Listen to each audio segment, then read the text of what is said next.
एक धन्ना जी करके भगवान के भक्त थे, छोटे से थे। घर में संत आए, संत शालिग्राम भगवान की सेवा करते थे।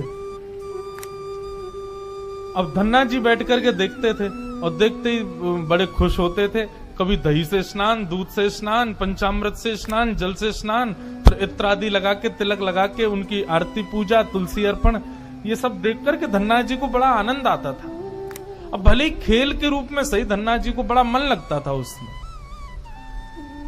कुछ दिन बाद संत जाने लगे तो धन्ना जी रोने लगे, बोले कि आप तो चले जाओ लेकिन अपने ठाकुर जी मुझको दे जाओ, उनकी सेवा मैं करूंगा।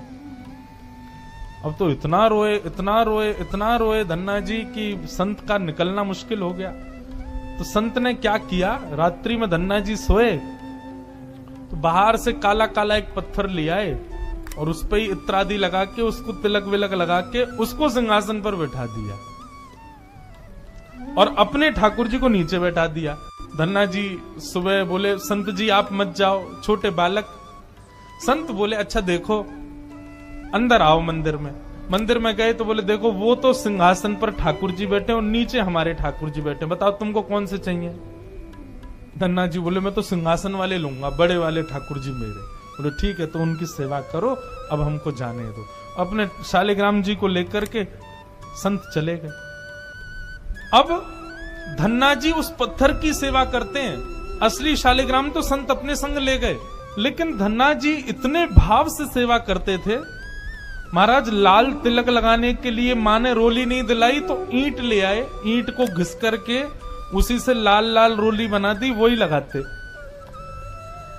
भोग धराने के लिए फल तोड़ लाते। मतलब सेवा की व्यवस्था नहीं होती थी तो धन्ना जी कैसे ना कैसे करके करते थे। छोटे से बालक हैं, खेल खेल में सेवा करते थे।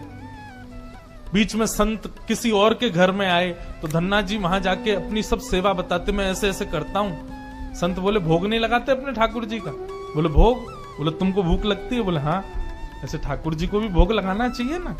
छोटे बालक को ऐसे ही समझा दिया। अब तो धन्ना जी ने माँ से आज बढ़िया खिचड़ी बनवाई, कड़ी बनवाई, रोटी सब्जी बनवाई और भोग लगा के ले गए ठाकुर जी के पास। संत ने बताया था पर्दा करके भोग लगाना। पर्दा लगा दिया, भोग ठाकुर जी के सामने धर दिया।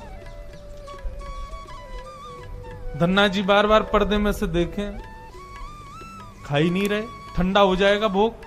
ठाकुर जी खा लो जल्दी से, देखो बढ़िया गरम गरम कड़ी लाया हूं और खिचड़ी बनाई, मैया ने घी डाला, उस पर पालो प्रेम से। बहुत देर हो गई, ठाकुर जी नहीं पाए तो धन्ना जी वहीं लेट गए। बोले आप नहीं पाओगे तो मैं भी नहीं पाऊंगा, मैं भी भूखा ही रहूंगा फिर।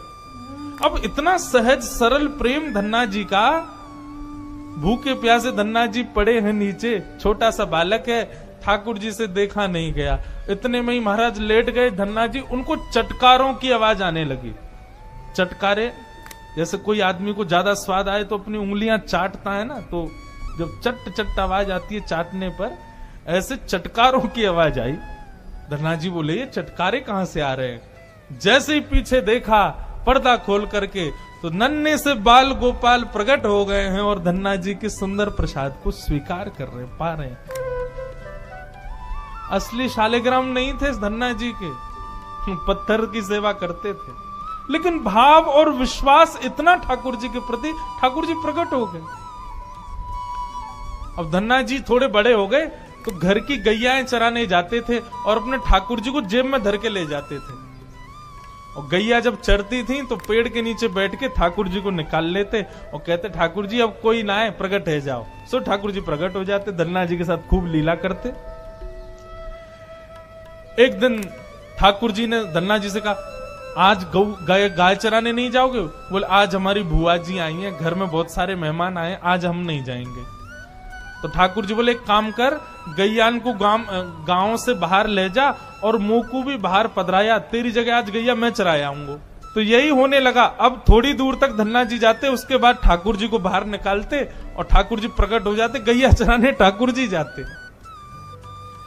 आज 11-12 साल हो गए, वो संत आए जिनके शालिग्राम जी की सेवा थी।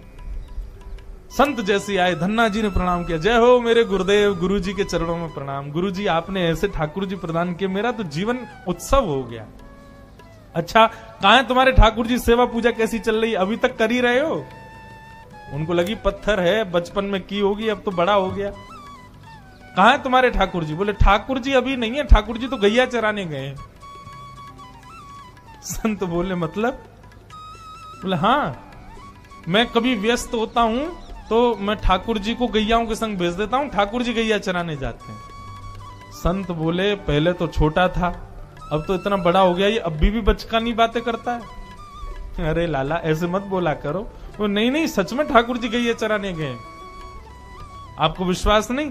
शाम को चलो मेरे संग। गुरु जी को लेकर के वन में गया तो वन में गैयाएं चर रही थी।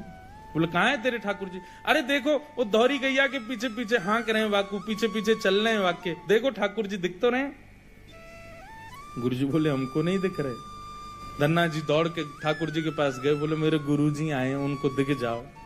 भगवान बोले उनको नहीं दिखेंगे हम बस तुमको ही दिखेंगे, तुम्हारे सखा हैं, तुमको दिखेंगे, सबको थोड़ी दिखेंगे।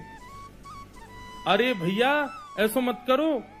क्यों? बोले आपको और मोको एक दूसरे से मिलवावे वाले तो गुरुजी हैं। गुरुजी यदि मुझको नहीं देके जाते आपको, तो आप मुझे कैसे मिलते?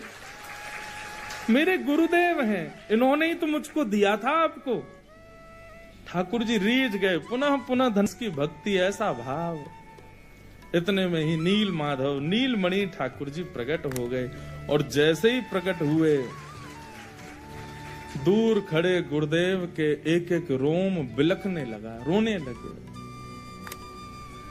और धन्ना के चरणों में प्रणाम किया।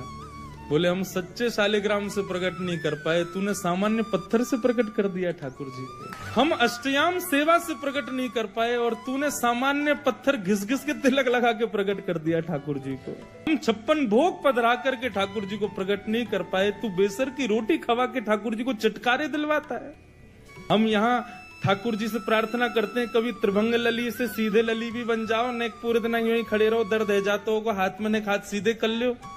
तू ठाकुर जी से गैया चरवा रहा है अपनी। धन्य है धन्ना तेरी भक्ति को।